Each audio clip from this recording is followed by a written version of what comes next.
हमारे सर्वशक्तिमान पिता परमेश्वर, हे हमारे उद्धारकर्ता प्रभु यीशु मसीह, हम सब के लिए, पूरी मानवता के लिए बैतलहम के गौशाले में जन्म लेने वाले हमारे उद्धारकर्ता और हे शांतिदायक पवित्र आत्मा, आज के आराधना में हम आप सभी का स्वागत करते हैं और आपकी उपस्थिति के लिए हम धन्यवाद देते हैं। भविष्यवक्ता यशायाह लिखते हैं, भविष्यवाणी करते हुए प्रभु यीशु मसीह के जन्म के 700 वर्ष पूर्व वो लिखते हैं, तो भी संकट भरा अंधकार जाता रहेगा, क्योंकि हमारे लिए एक बालक उत्पन्न हुआ है, हमें एक पुत्र दिया गया है और प्रभुता उसके कंधे पर होगी और उसका नाम अद्भुत युक्ति करने वाला, पराक्रमी परमेश्वर, अनंत काल का पिता और शांति का राजकुमार रखा जाएगा। उसकी प्रभुता सर्वदा बढ़ती रहेगी और उसकी शांति का अंत नहीं होगा। इसलिए परमेश्वर की स्तुति करो, क्योंकि अपने परमेश्वर का भजन गाना अच्छा है, वह मन भावना है और उसकी स्तुति करनी मन भावनी है। हमारा प्रभु यीशु महान और अति सामर्थी है, उनकी बुद्धि अपरंपार है। धन्यवाद करते हुए यहोवा का गीत गाओ। तो आइए प्यारे भाइयों और बहनों, आज जबकि हम सब अपने उद्धारकर्ता प्रभु यीशु मसीह के जन्मोत्सव को मना रहे हैं और मानवीय कैलेंडर के अनुसार आज उनका 2023वां जन्मदिन है, हम उनके सम्मान में लिखे इस गीत को गाएं, जिसके शब्द कहते हैं, गुनहगारों को देने सहारा, आया चरनी में तारनहारा।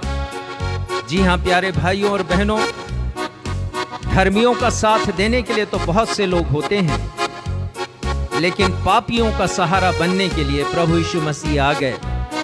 आइए हम सब मिलकर इस लोकप्रिय गीत को गाएं और अपने प्रभु यीशु मसीह की महिमा करें। गुनहगारों को देने सहारा, आया चरनी में तारनहारा। गुनहगारों को देने सहारा, आया चरनी में तारनहारा।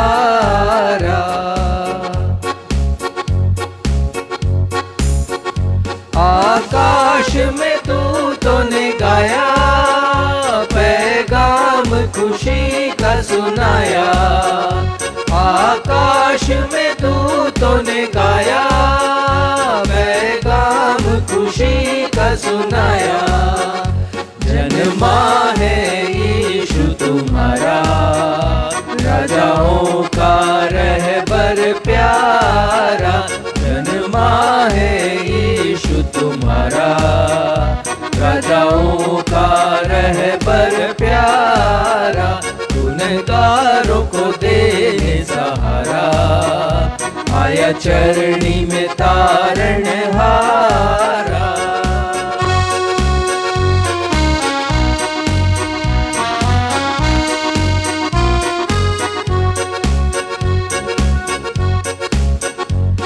सोना मुरलोभा चढ़ाते, अपने मुंजी को शीश नवाते। सोना मुरलोभा चढ़ाते, अपने मुंजी को शीश नवाते। मुंजी प्यारा मसीहा हमारा, आया चरनी में तारनहारा। मुंजी प्यारा मसीहा हमारा, आया चरनी में तारनहारा। गुनहगारों को देने सहारा, आया चरनी में तारनहारा।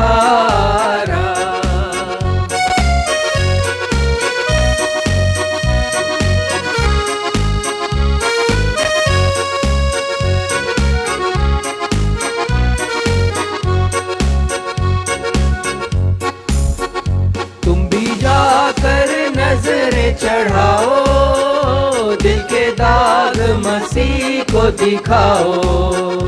तुम भी जाकर नजरें चढ़ाओ, दिल के दाग मसीह को दिखाओ।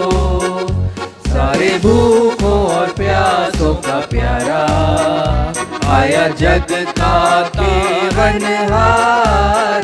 सारे भूखों और प्यासों का प्यारा आया जग का केवनहारा। गुनहगारों को देने सहारा आया चरणी में तारणहारा।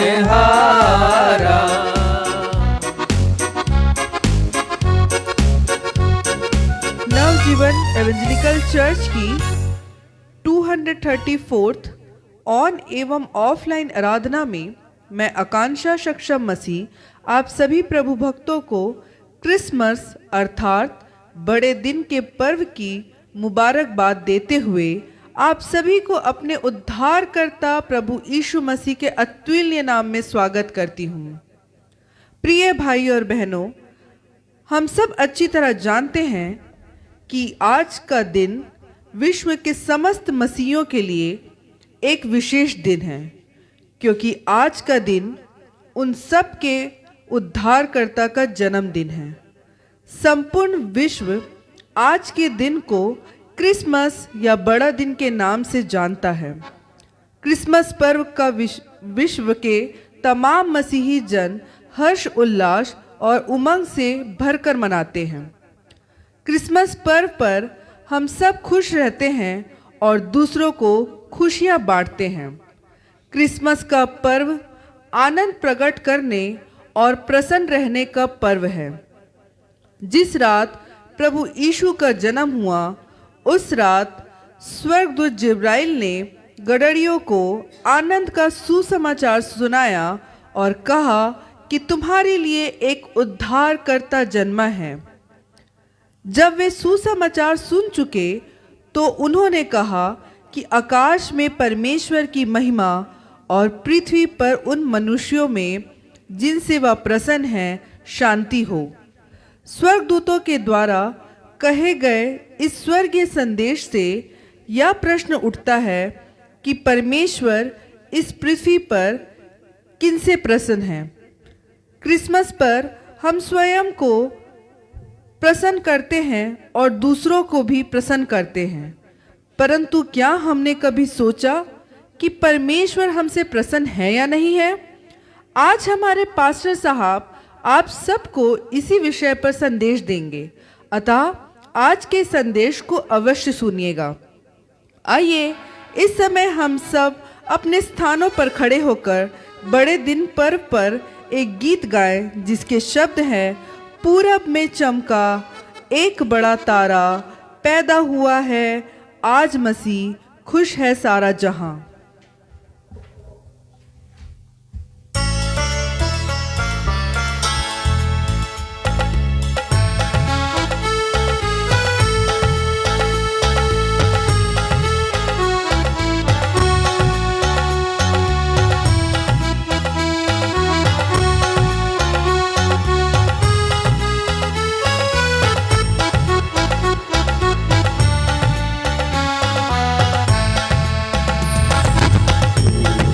में चमका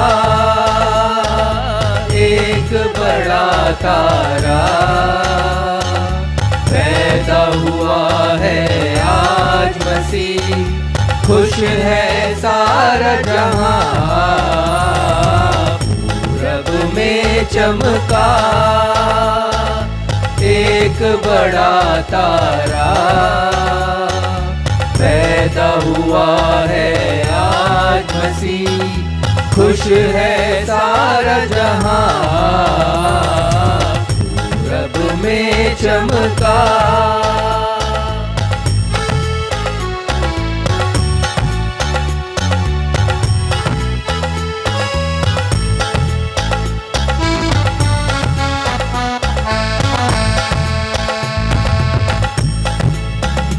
सब छोटे बड़े बूढ़े बच्चों सब छोटे बड़े बूढ़े बच्चों दर्शन उसके कर लो।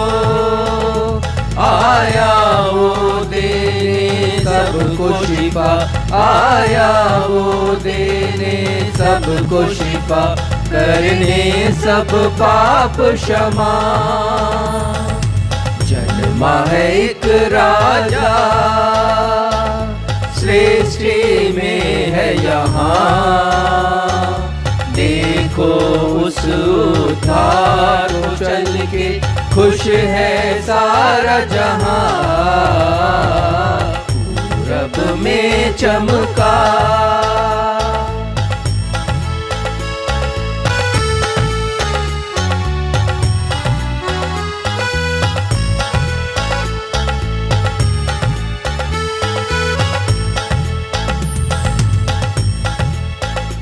अब गम की कोई बात नहीं, अब गम की कोई बात नहीं, है शांति का वो राजा।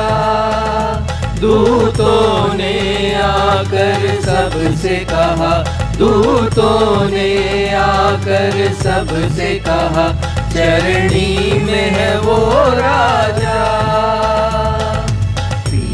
मजूसी भी पूरब से आए, सोना मुरलोहान चढ़ाया, खुश है सारा जहां।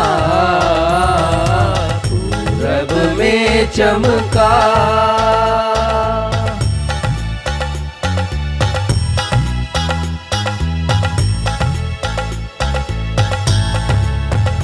केवल एक गीत नहीं है यह, केवल एक गीत नहीं है यह, सुन लो अब ऐ लोगों इस सच्चाई को जिसने भी, इस सच्चाई को जिसने भी दिल खोला ग्रहण किया। उसके जीवन में ज्योति लाया प्यारा मसीह, पैदा हुआ है आज मसीह, खुश है सारा जहां। पूरब में चमका एक बड़ा तारा, पैदा हुआ है आज मसीह, खुश है सारा जहां। पूरब में चमका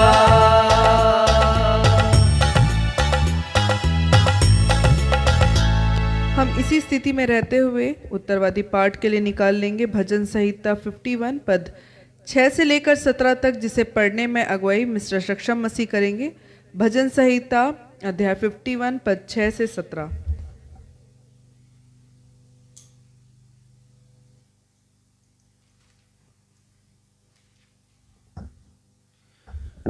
आइए हम सब मिलकर धर्मशास्त्र से निकाल लें भजन संहिता अध्याय 51 पद संख्या 6 से 17 तक। जैसा कि हमारा दस्तूर रहा है, हम इस पैसेज को उत्तरवादी की रीति से पढ़ लेंगे। भजन संहिता 51 पद 6 से 17।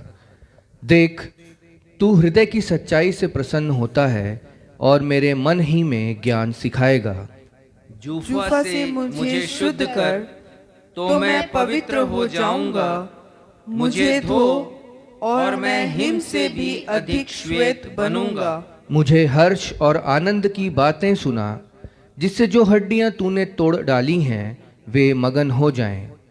अपना मुख मेरे पापों की ओर से फेर ले और मेरे सारे अधर्म के कामों को मिटा डाल।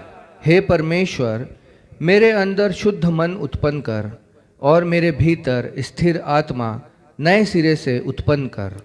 मुझे अपने सामने से निकाल न दे और अपने पवित्र आत्मा को मुझसे अलग ना कर। अपने किए हुए उद्धार का हर्ष मुझे फिर से दे और उदार आत्मा देकर मुझे संभाल। तब मैं अपराधियों को तेरा मार्ग सिखाऊंगा और पापी तेरी ओर फिरेंगे। हे परमेश्वर, हे मेरे उद्धारकर्ता परमेश्वर, मुझे हत्या के अपराध से छुड़ा ले, तब मैं तेरे धर्म का जय जयकार करने पाऊंगा। हे प्रभु, मेरा मुंह खोल दे, तब मैं तेरा गुणानुवाद कर सकूंगा। क्योंकि तू मेल बलि से प्रसन्न नहीं होता, नहीं तो मैं देता। होम बलि से भी तू प्रसन्न नहीं होता। टूटा मन परमेश्वर के योग्य बलिदान है। हे परमेश्वर, तू टूटे और पिसे हुए मन को तुच्छ नहीं जानता। यह सत्य और जीवित परमेश्वर का, उस परमेश्वर का जो प्रभु यीशु मसीह के रूप में बैतलहम के गौशाले की एक चरनी में जिन्होंने जन्म लिया, हमारे उद्धार के मार्ग को खोला, ये उसी परमेश्वर का सत्य और जीवित वचन है। परमेश्वर पिता, प्रभु यीशु मसीह और पवित्र आत्मा अपने इस वचन के पढ़े जाने, सुने जाने और समझे जाने पर हम में से हर एक को अपनी बहुतायत की आशीषों से परिपूर्ण करें। आज के इस विशेष दिन पर हम सब कहें आमीन। आमीन।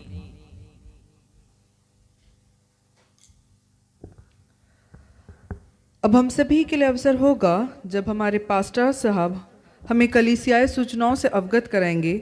सूचनाओं के पश्चात वे हम सभी के लिए मध्यस्थता की प्रार्थना करेंगे। अगर आपके पास कोई प्रार्थना अनुरोध है तो उसे फेसबुक के कमेंट बॉक्स पर लिखकर हमें भेज दीजिए, हम आपके लिए प्रार्थना करेंगे।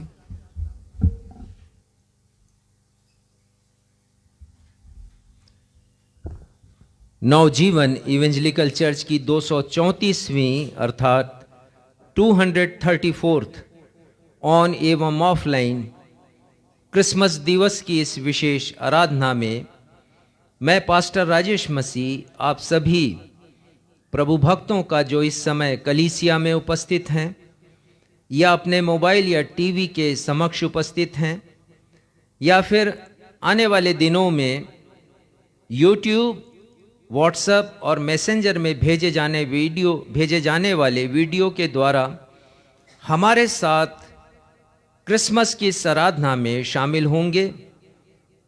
अपने उद्धारकर्ता बैतलहम के गौशाले में जन्म लेने वाले, मानव को बचाने के लिए मानव बनने वाले अपने प्रभु यीशु मसीह के अतुलनीय नाम में स्वागत करता हूं और आप सभी को मैं उन्हीं के नाम का जय मसीह की कहता हूं।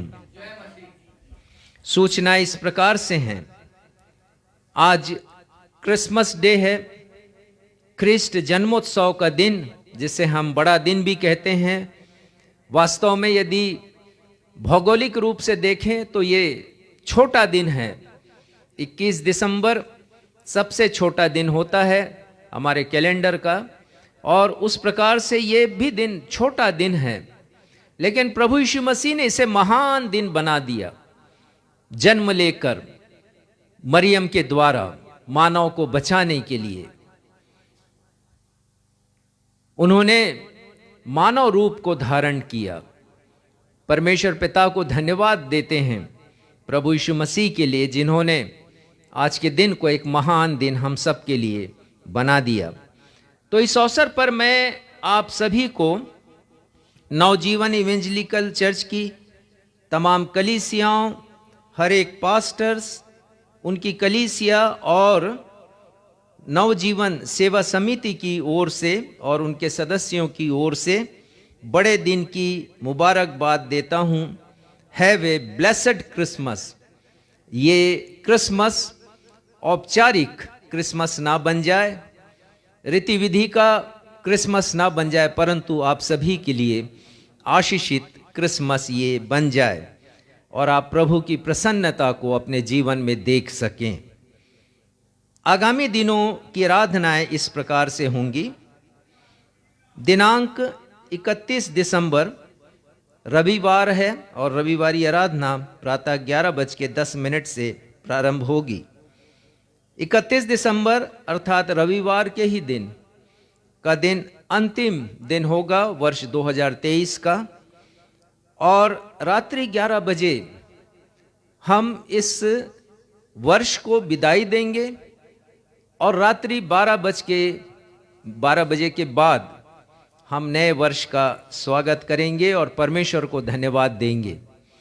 तो ये रात हम सभी के लिए स्वयं के अवलोकन की, मूल्यांकन की, जांचने की रात होगी।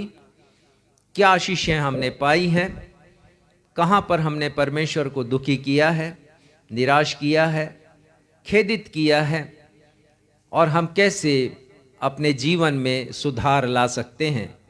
तो स्वतः का मूल्यांकन होगा और इसी के साथ परमेश्वर को धन्यवाद देंगे कि उन्होंने एक नया दिन, नए वर्ष का हमें दिखाया है। तो आप इस तारीख को याद करें, 31 दिसंबर की रात 11 बजे से हमारी आराधना प्रारंभ होगी। 1 जनवरी नया वर्ष के प्रारंभ होने का दिन है, तो नए वर्ष की आराधना हमारी इस दिन संपन्न होगी प्रातः 11:10 पर। आप सभी से अनुरोध है कि आप इन सभी आराधनाओं का हिस्सा बने, शामिल हों और परमेश्वर की आशीषों को आप प्राप्त कर सकें। आइए हम प्रार्थना में जाएं। हे हमारे सर्वशक्तिमान पिता परमेश्वर, आज हमारे हृदय हर्ष, उल्लास, उमंग, उत्साह से भरे हैं। हम धन्यवाद देते हैं पिता कि आपने हमारे जीवन में आनंद के पल घोले हैं। प्रभु यीशु मसीह हमारे लिए आए। स्वर्गदूत ने गडरियों को संदेश दिया कि देखो, मैं तुम्हें आनंद का सुसमाचार सुनाता हूँ जो सबके लिए होगा, और उन सब लोगों में हम भी शामिल हैं। हम धन्यवाद देते हैं पिता, आज का दिन हमारे लिए बहुत बड़ा दिन है, महान दिन है, क्योंकि हमारे उद्धारकर्ता के जन्मदिन को हम आज स्मरण कर रहे हैं। यदि वो इस पृथ्वी पर नहीं आते तो पृथ्वी की दशा कुछ और होती, यहाँ के हालात कुछ और होते, और मैं समझता हूँ कि ये पृथ्वी बहुत अधिक हिंसक होती और युद्ध होते और पृथ्वी तबाह हो जाती। परंतु प्रभु यीशु मसीह ने आकर शांति का पैगाम दिया है। स्वर्गदूत ने कहा और उनके साथ गडरियों का दल शामिल हुआ अंत में, जब उन्होंने गडरियों को दर्शन दिया। और जाते हुए उन्होंने गीत गाया कि आकाश में परमेश्वर की महिमा और पृथ्वी पर उन मनुष्यों में जिनसे वह प्रसन्न है शांति हो। आज यदि इस विश्व में शांति है तो उसका कारण केवल प्रभु यीशु मसीह है, जिन्होंने अहिंसा का पाठ मानव को पढ़ाया, जिन्होंने क्षमा करने का पाठ मानव को पढ़ाया, जिन्होंने प्रेम करने का पाठ मानव को पढ़ाया, और जैसा कहा उसने वैसा करके दिखाया। हर बातों में पिता मानवीय गुण की श्रेष्ठता को उन्होंने कायम किया, और इसलिए आज हम अपने उद्धारकर्ता प्रभु यीशु मसीह का जय जयकार करते हैं, उनकी प्रशंसा करते हैं, उनका गुणगान करते हैं, उनकी तारीफ करते हैं, क्योंकि वे ही सर्वथा इसके योग्य हैं। प्रभु यीशु मसीह के लिए आपको बहुत बहुत धन्यवाद परमेश्वर पिता, और धन्यवाद से बढ़कर मानवीय भाषा में कोई दूसरा शब्द नहीं है। संत पौलुस भी कहते हैं कि परमेश्वर का उस दान के लिए, अर्थात प्रभु यीशु मसीह के लिए, जो वर्णन से बाहर है, धन्यवाद हो। आज का दिन हम सभी के लिए, प्रभु यीशु मसीह के लिए न सिर्फ स्तुति, आराधना, प्रशंसा करने का दिन है, परंतु उन्हें धन्यवाद देने का भी दिन है। होने दीजिए पिता, ये बड़ा दिन, ये क्रिसमस हम सभी के लिए आशीषित हो सके। इस रूप में आशीषित हो कि हम सोचें कि वर्षों हो गए बड़ा दिन मनाते, क्या आप हमारे बड़ा दिन मनाने की शैली से प्रसन्न हैं? क्या आप आनंदित हैं? और इसलिए हमें अपने आप को जानने की आवश्यकता है। स्वर्गदूतों ने पैगाम दिया है गडरियों को और उनके द्वारा पूरे विश्व को, जिनसे वह प्रसन्न है। आज हम सोचें पिता कि परमेश्वर हमसे प्रसन्न है या नहीं। कहीं ऐसा तो नहीं कि हम अपने आप को ही प्रसन्न कर रहे हैं, या अपनों को प्रसन्न कर रहे हैं। होने दीजिए इस क्रिसमस को हम सार्थक बनाएं, मीनिंगफुल बनाएं और उन बातों को देख सकें जिनके द्वारा आप प्रसन्न होते हैं। आगे की आराधना को आपके सामर्थी हाथों में सौंपते हुए अपनी इस प्रार्थना को अपने आप को दीन बनाने वाले, मानवीय रूप को धारण करने वाले, स्वर्गीय सुख को छोड़ने वाले प्रभु यीशु मसीह के अतुलनीय नाम में मांगते हैं, जिन्होंने यह प्रार्थना करना हमें सिखाया। हे हमारे पिता, आप जो स्वर्ग में हैं, आपका नाम पवित्र माना जाए, आपका राज्य आए, आपकी इच्छा जैसे स्वर्ग में पूरी होती है वैसे इस पृथ्वी पर भी पूरी हो। हमारे दिन भर की रोटी आज हमें दीजिए, और जैसे हमने अपने अपराधियों को क्षमा किया वैसे हमारे अपराधों को क्षमा कीजिए। हमें परीक्षा में नहीं डालिए बल्कि बुराई से बचाइए, क्योंकि राज्य, पराक्रम और महिमा सदा आपके हैं। आमीन।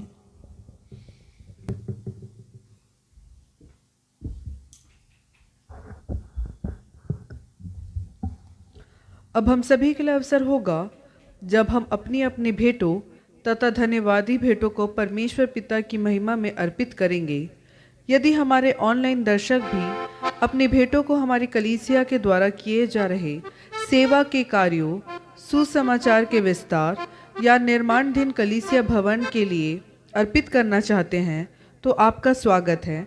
कृपया हमारे पास्टर साहब से संपर्क कीजिएगा। आइए इस समय हम सब मिलकर गीत गाकर अपनी भेंट अर्पित करें। गीत के शब्द हैं, यीशु जन्मा है हमारा, मनाओ खुशी, यीशु जन्मा है।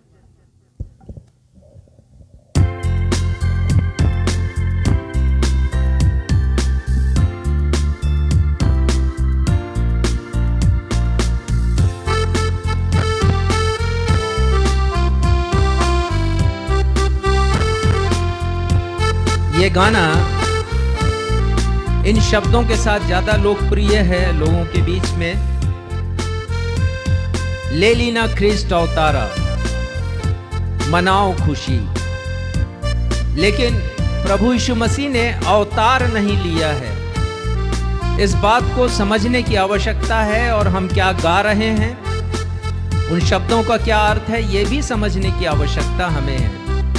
तो मैं बताना चाहता हूं कि प्रभु यीशु मसीह ने अवतार नहीं लिया, वो जन्मे हैं। जैसे एक बच्चा 9 महीने अपनी माँ के गर्भ में रहता है, प्रसव पीड़ा होती है और बच्चा जन्म लेता है, ठीक उसी प्रकार प्रभु यीशु मसीह का जन्म हुआ है।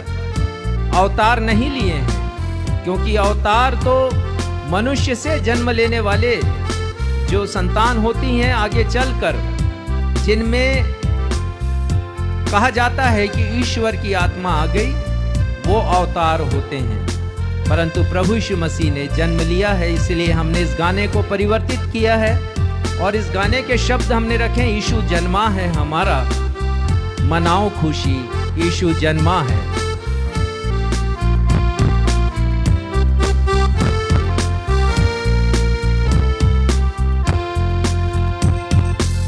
यीशु जन्मा है हमारा, मनाओ खुशी, यीशु जन्मा है, यीशु जन्मा है हमारा, मनाओ खुशी, यीशु जन्मा है। यहूदा देश के बैतलहम में, यहूदा देश के बैतलहम में, चमका चमाचम तारा, मनाओ खुशी, यीशु जन्मा है, यीशु जन्मा है हमारा, मनाओ खुशी, यीशु जन्मा है।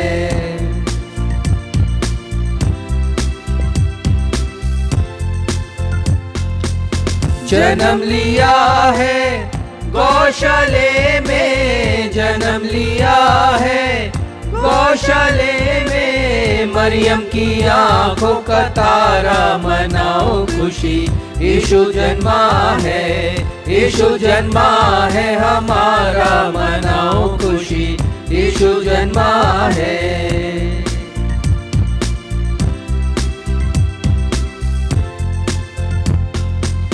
आओ हमारे मन में है स्वामी, आओ हमारे मन में है स्वामी, पापों का धोवन हारा मनाओ खुशी, यीशु जन्मा है, यीशु जन्मा है हमारा, मनाओ खुशी, यीशु जन्मा है, यीशु जन्मा है हमारा, मनाओ खुशी, यीशु जन्मा है।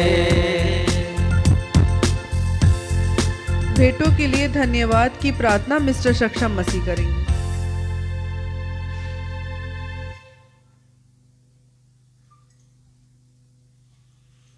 आइए हम प्रार्थना करें। हे सर्वशक्तिमान पिता, आज के इस विशेष दिन में, इस विशेष घड़ी में प्रभु, हम सब आपके चरणों की समीपी में आते हैं और अपने हृदय की गहराइयों से हम आपको धन्यवाद देते हैं प्रभु। धन्यवाद देते हैं आपके उस महान तोहफे के लिए, उस गिफ्ट के लिए, अतुलनीय गिफ्ट के लिए, एक अनकंपेरेबल गिफ्ट के लिए प्रभु यीशु मसीह के रूप में जो आपने सारी मानव जाति को दिया।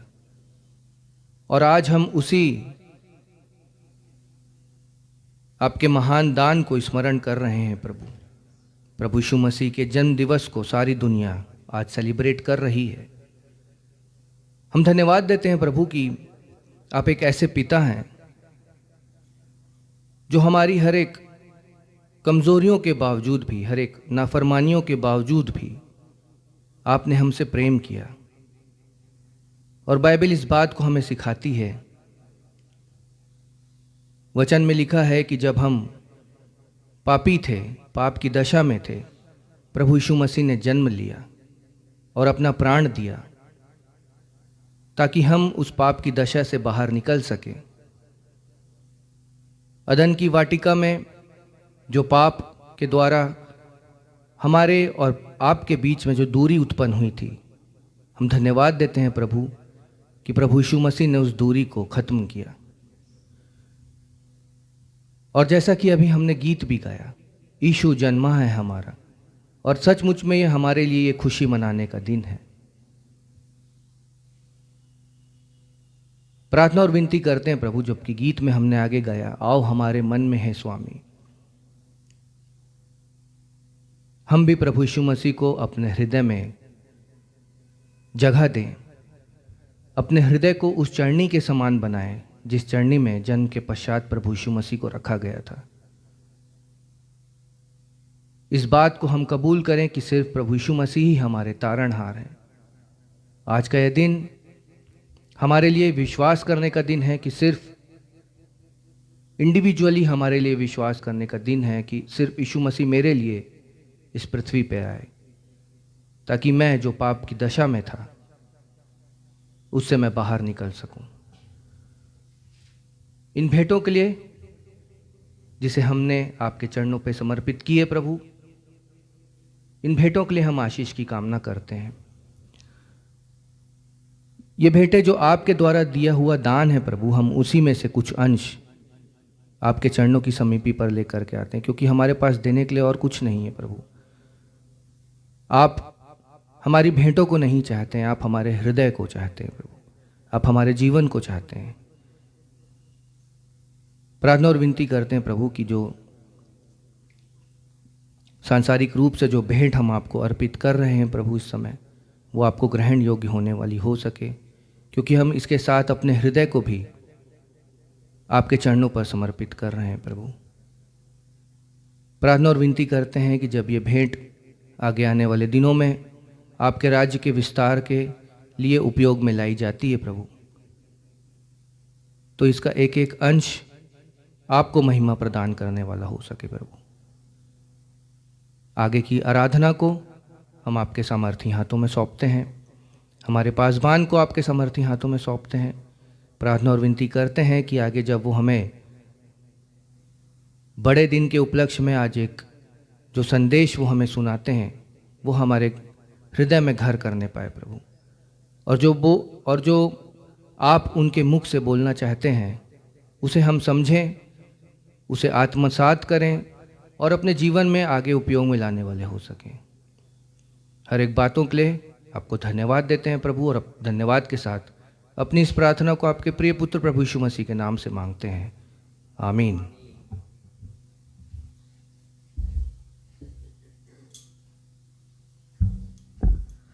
पवित्र शास्त्र बाइबल से पाठों का पठन। पहला पाठ पुराने नियम से यिर्मयाह अध्याय 9 पद 23 और 24, जिसे पढ़ने में अगुवाई मिसेस बीना मसीह करेंगी। दूसरा पाठ नए नियम से रोमियो अध्याय 15 पद 1 से 6, जिसे पढ़ने में अगुवाई मैं करूंगी। पहला पाठ पुराने नियम से यिर्मयाह अध्याय 9 पद 23 और 24।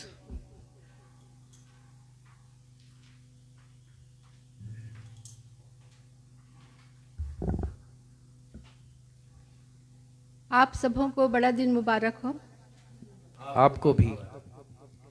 मैं आपके सामने पुराने नियम से पढ़ लूँगी यिर्मयाह 9 23 एवं 24 पद। परमेश्वर के वचन में इस प्रकार लिखा है, यहोवा यूँ कहता है, बुद्धिमान अपनी बुद्धि पर घमंड न करे, न वीर अपनी वीरता पर, न धनी अपने धन पर घमंड करे, परंतु जो घमंड करे वह इसी बात पर घमंड करे कि वह मुझे जानता और समझता है कि मैं ही वह यहोवा हूँ जो पृथ्वी पर करुणा, न्याय और धर्म के काम करता है, क्योंकि मैं इन्हीं बातों से प्रसन्न रहता हूँ। यह परमेश्वर का जीवित सत्य वचन है। परमेश्वर पिता हमें आशीष प्रदान करें और परमेश्वर पिता हमें वचन के अनुसार चलने की प्रेरणा प्रदान करें, और हम सब कहें आमीन।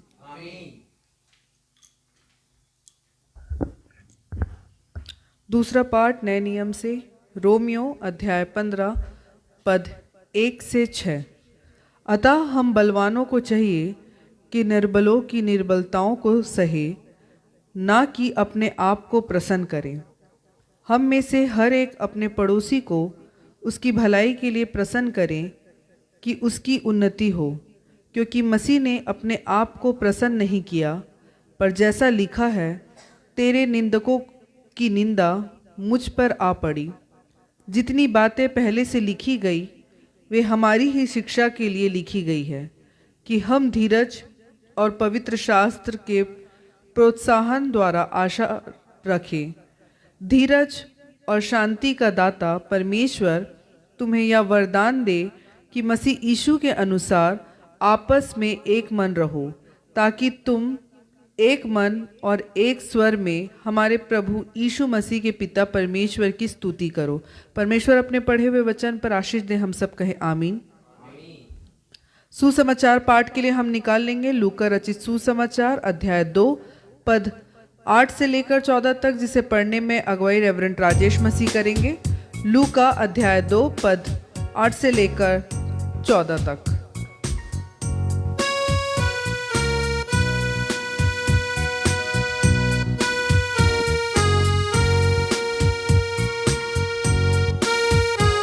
आज का सुसमाचार का पाठ लूका रचित सुसमाचार उसका दूसरा अध्याय पद संख्या 8 से लेकर पद संख्या 14 तक।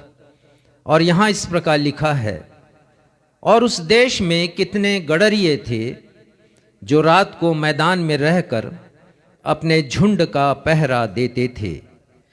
और प्रभु का एक दूत उनके पास आ खड़ा हुआ, और प्रभु का तेज उनके चारों ओर चमका, और वे बहुत डर गए।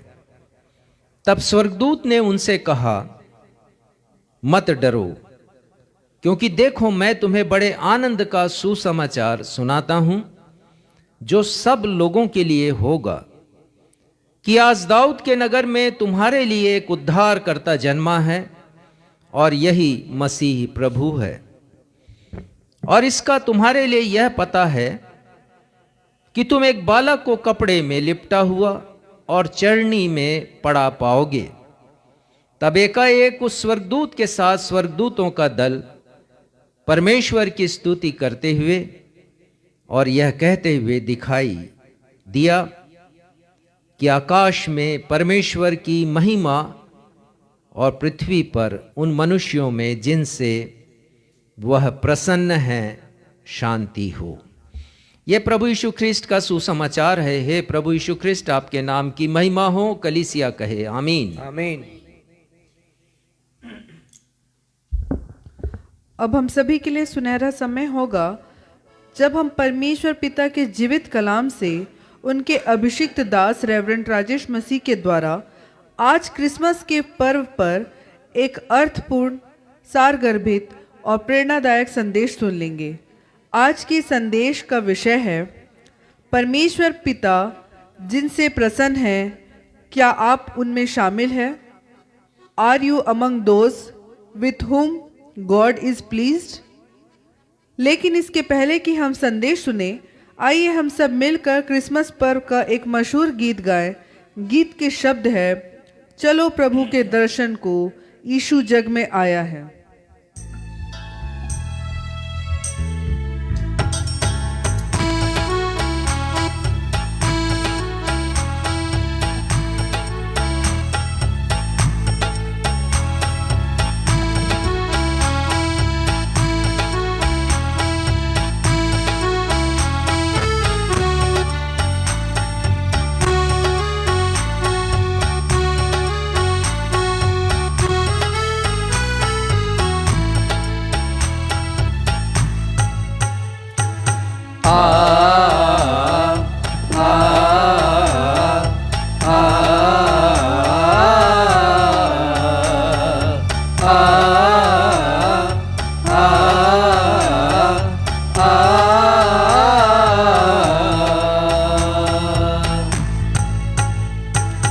चलो प्रभु के दर्शन को, यीशु जग में आया है। चलो प्रभु के दर्शन को, यीशु जग में आया है। आ आ आ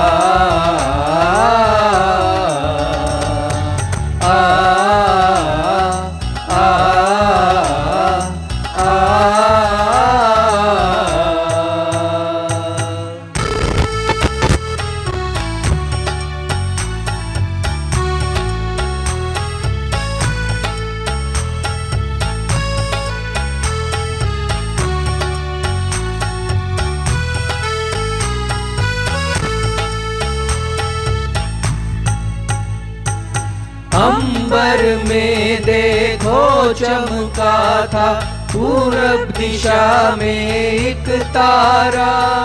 नव संदेश दिया दूतों ने, जन्मा यीशु प्यारा।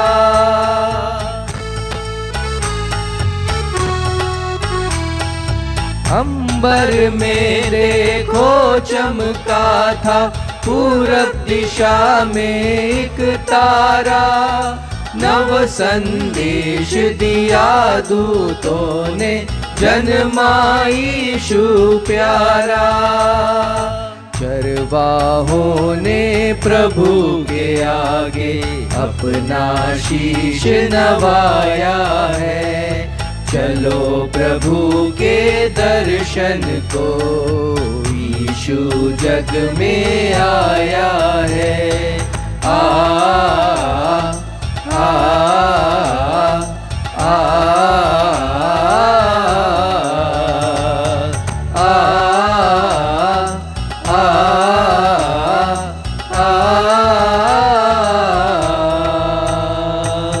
चलो प्रभु के दर्शन को, यीशु जग में आया है। चलो प्रभु के दर्शन को, यीशु जग में आया है। आ आ आ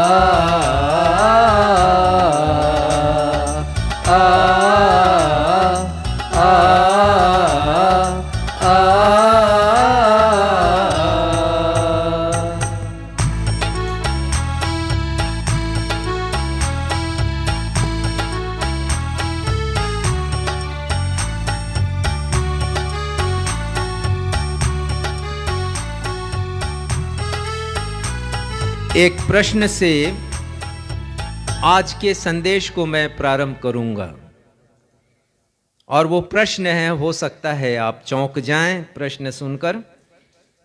प्रश्न है, इस क्रिसमस पर आप खुश हैं या आनंदित हैं? आर यू हैप्पी या are you joyful in this Christmas? मैं फिर से रिपीट करूंगा, आर यू हैप्पी और are you joyful in this Christmas? इस क्रिसमस पर आप खुश हैं या आनंदित हैं? तो प्रश्न सुनकर आपका मन कहेगा कि दोनों में क्या फर्क है? खुश होना या आनंदित होना या प्रसन्नचित्त रहना तो एक ही बात है। लेकिन बाइबल कहती है कि दोनों में बड़ा फर्क है, दोनों में बहुत बड़ा अंतर है। जो विषय आज मनन के लिए मैंने चुना है वो विषय है, परमेश्वर जिनसे प्रसन्न है, क्या आप उनमें शामिल हैं? बाइबल में यदि आप देखेंगे, ध्यान देंगे तो खुशी शब्द नहीं है, हैप्पीनेस नहीं है, खुशी के लिए हैप्पीनेस। परंतु बाइबल में आनंदित, आनंद, प्रसन्न, प्रसन्नता, हर्ष, प्रफुल्लित जैसे शब्द आए हैं। अंग्रेजी में जॉय और रिजॉयस शब्द आया है। जब एक महिला से पूछा गया कि क्या वो खुश हैं, तो कितनी खुश है, 1 से लेकर 10 तक अंक में आप बताइए कितनी खुश हैं आप। और पूछा गया कि आप कितनी आनंदित हैं, 1 से लेकर 10 तक अंक दीजिए। अपने जीवन में कितनी खुश हैं, अपने जीवन में कितनी आनंदित हैं, एक महिला से पूछा गया। उस महिला का जवाब था, मैं 10 अंकों में 10 अंक दूंगी कि मैं खुश हूं, परंतु जहां तक आनंदित होने की बात है, 10 में से केवल 1 अंक मैं अपने आप को दूंगी। उस महिला का उत्तर हम सभी के लिए फिर से चौंकाने वाला है, परंतु बाइबल कहती है कि खुश होने में, आनंदित होने में, प्रसन्नचित्त होने में, जैसा मैंने पहले कहा, बहुत बड़ा फर्क है। बहुत बार हम दोनों में अंतर महसूस नहीं करते हैं। मैं आपको समझाना चाहूंगा, खुश होने का मतलब क्या है, आनंदित या प्रसन्नचित्त होने का मतलब क्या है। खुश होना या खुशी हमारी परिस्थितियों पर निर्भर करती है या आश्रित होती है। बाहरी कारक हमें खुश करते हैं और बाहरी कारक या कारण ही हमें दुखी कर देते हैं। जैसे रात्रि का समय है, आपके घर में रोशनी है, सारे बल्ब जल रहे हैं और इतने में लाइट गोल हो जाती है, पावर कट होता है, और आप खाना खा रहे होते हैं या कुछ कार्यक्रम आप देखते होते हैं टीवी पर, और आपका मन दुखी हो जाता है क्योंकि विद्युत प्रवाह रुक गया है, परिस्थिति बदल गई है। उस परिस्थिति ने आपको दुखी कर दिया है, लेकिन थोड़ी ही देर के बाद जब रोशनी आ जाती है, लाइट आ जाता है, पावर ऑन हो जाता है, आप खुश हो जाते हैं। बड़े दिन का अवसर भी ऐसी ही खुशियां हमें प्रदान करता है। परिस्थितियां हमें खुश करती हैं। हम घर सजाते हैं, हम खुश हो जाते हैं, हमारा घर सज गया। हम नए वस्त्र सिलवाते हैं, हम खुश हो जाते हैं कि नया वस्त्र हम पहनेंगे। हम घर में पेंट पॉलिश कराते हैं, कुछ तब्दीली लाना चाहते हैं, कुछ फर्नीचर खरीद लेते हैं, हम खुश हो जाते हैं। हम गड़रिया दल में घूमने चले जाते हैं और हम खुश हो जाते हैं। हम एक दूसरे को तोहफा देते हैं, हमें मिलता है, हम दूसरों को देते हैं, हम खुश हो जाते हैं। परिस्थितियां ही मनुष्य को खुश करती हैं और परिस्थितियां ही मनुष्य को दुखी कर देती हैं। यदि घर नहीं सज पाया तो हम दुखी हो जाते हैं। किसी तरह से यदि हमारे घर में रोशनी नहीं लग पाई, बल्ब यदि नहीं जगमगाने लगे, दूसरों के घर की अपेक्षा हमारा घर सूना रहे, हम दुखी हो जाते हैं। ऐसे अनेक से कारण हैं। परिस्थितियों पर हमारी खुशी निर्भर होती है, लेकिन बाइबिल कहती है कि आनंद, जॉय, प्रसन्नता, रिजॉयस बाह्य परिस्थितियों पर कभी निर्भर नहीं होती। आंतरिक परिस्थितियों के कारण हम आनंदित होते हैं, हम प्रसन्न होते हैं। ये जॉय या आनंद हमारे दिल की बात है, हमारे हृदय की बात है। आनंदित होना ये हमारी मन स्थिति के ऊपर निर्भर होता है, चाहे बाहरी वातावरण कैसा भी क्यों ना हो। बाहरी वातावरण चाहे दुखमय क्यों ना हो, यदि हम भीतर से आनंदित हैं तो ये ईश्वरीय गुण है। क्योंकि बाइबल में जैसा मैंने बताया, आनंद, आनंदित, प्रसन्नता, हर्ष, प्रफुल्लित, ये शब्द आए हैं आनंद की अभिव्यक्ति के लिए। और इसीलिए नीति वचन में लिखा है, मन का आनंद अच्छी औषधि है। नीति वचन 17:22 में मन का आनंद अच्छी औषधि है। किसी और दवा की जरूरत नहीं है। हो सकता है अपनी खुशी के लिए आप कुछ दवा लेते हो, लेकिन यदि मन आनंदित है, मन स्थिति आपकी ऐसी है, तो समझिए वो औषधि का काम कर रही है, वो दवाई का काम कर रही है। एक पद देखिएगा, भजन संहिता 30:5। खुशी और प्रसन्नता में ये बहुत बड़ा फर्क है, पढ़िएगा। क्योंकि उसका क्रोध तो क्षण भर का होता है, परंतु उसकी प्रसन्नता जीवन भर की होती है। परमेश्वर की प्रसन्नता जीवन भर की होती है। वो प्रसन्नता जो मन में है, जो हृदय में है, वो जीवन भर की है। खुशी थोड़ी देर के लिए होती है। कल रात को जैसे ही 12 बजा, फटाके फूटने लगे। लोगों ने अपनी खुशियां जाहिर की फटाका फोड़ करके। इधर फटाका फूटा, उधर खुशियां भी चली गईं, रफू हो गई, रफू चक्कर खुशियों का। बम फोड़ा है लोगों ने, तरह तरह के बम।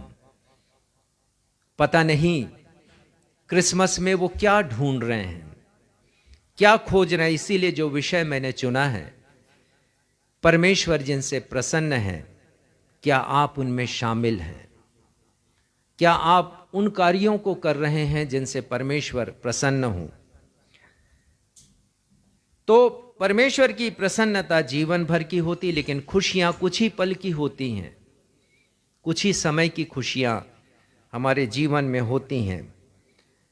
और ये जो आनंद है जो हृदय में है, वो एक गुण है, एक योग्यता है। ये योग्यता और गुण को हासिल करना पड़ता है।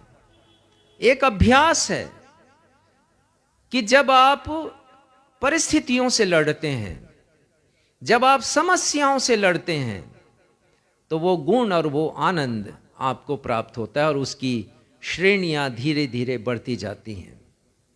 तो ये एक अभ्यास है आपके लिए कि मन से कैसे आनंदित रहें। बाहरी परिस्थितियां आपको दुखी कर रही होती हैं, लेकिन मन से आनंदित रहना। ये गुण पौलुस के जीवन में था, बरनबास के जीवन में था। प्रेरितों के काम 16वें अध्याय में पढ़ते हैं। दोनों को बंदी गृह में डाल दिया गया है। दोनों के हाथ पांव में काठ ठोक दिया गया है, जंजीरों से जकड़े हुए हैं। लेकिन लिखा है कि मध्य रात्रि के समय वो स्तुति गान कर रहे हैं। कैसे किया उन्होंने? ये मन का आनंद है जो मुंह से निकल रहा है। आप सोच रहे होंगे कि बड़े दिन में ये कैसा संदेश है, लेकिन ये क्रिसमस का संदेश है। कठिन परिस्थितियों में परमेश्वर ने कैसे आनंद के क्षण लाए हैं, और ये हमें सीखने की आवश्यकता है। उस मौज मस्ती के क्रिसमस से, उस उछल कूद के क्रिसमस से, उस रंग भरे क्रिसमस से अधिक सीखने की आवश्यकता हमें इस बात की है कि हम कठिन परिस्थितियों में कैसे आनंदित हो सकते हैं। पौलुस ने एक पत्री लिखी है फिलिपियों की कलीसिया के नाम, और उसने उस पत्र को लिखा है रोम की जेल से। और आप उसमें गिनिएगा, आनंद और आनंदित शब्द 16 बार आए हैं। किसने लिखा है? उस व्यक्ति ने जो बंदी गृह में है, जो अपने मृत्यु की प्रतीक्षा कर रहा है। पर वो लिखते हैं फिलिपियों 4:4 में, प्रभु में सदा आनंदित रहो। और देन ही रिपीट्स, वो रिपीट करते हैं, दोहराते हैं, मैं फिर से कहता हूं कि तुम आनंदित रहो। तो ये क्रिसमस का समय आनंदित रहने का समय है। हम सभी के लिए खुशी से बढ़ करके ऊंचे दर्जे का जो फीलिंग है, जो एहसास है, वो है आनंद, वो है प्रसन्नता। और प्रभु यीशु मसीह ने भी कहा है, आनंदित और मगन होना। जब लोग तुम्हारे विरोध में बुरी बातें कहें, लोग तुम्हें सताएं, तुम्हें तरह तरह से जख्मी करें, लोग तुम्हें बंदी गृह में सौंप दें झूठे आरोप लगाकर, आनंदित और मगन होना, क्योंकि स्वर्ग में तुम्हारे लिए बड़ा फल है। तो हमारा प्रतिफल स्वर्ग में है। क्रिसमस, मैं समझता हूं, इससे बड़ा संदेश कोई हो नहीं सकता है। प्रभु यीशु मसीह के प्रथम जन्म पर परमेश्वर ने आनंद का सुसमाचार दिया है और प्रसन्नता की बातें कही हैं परमेश्वर ने मनुष्य के साथ। आपके सामने एक दृश्य खींचना चाहूंगा। हम आ जाएं लूका रचित सुसमाचार 2 अध्याय 8वें और 14वें पद की तरफ हम आएंगे और हम मनन करेंगे और देखेंगे कि आज का विषय हमसे क्या बातें कहता है। मैं फिर से दोहरा दूं, आज का विषय है हम सभी के लिए चिंतन करने का विषय, परमेश्वर जिनसे प्रसन्न है, क्या आप उनमें शामिल हैं? चलिए पढ़ते हैं। 8वां पद पढ़िएगा। लूका रचित सुसमाचार 2 अध्याय उसका 8वां पद। और उस देश में कितने गड़रिये थे जो रात को मैदान में रहकर अपने झुंड का पहरा देते और थे। 9वां पद भी। और प्रभु का एक दूत उनके पास आ खड़ा हुआ और प्रभु का तेज उनके चारों ओर चमका और वे बहुत डर गए। रात्रि का समय है, जरा कल्पना कीजिए, एक दृश्य बनाइए अपने मन में।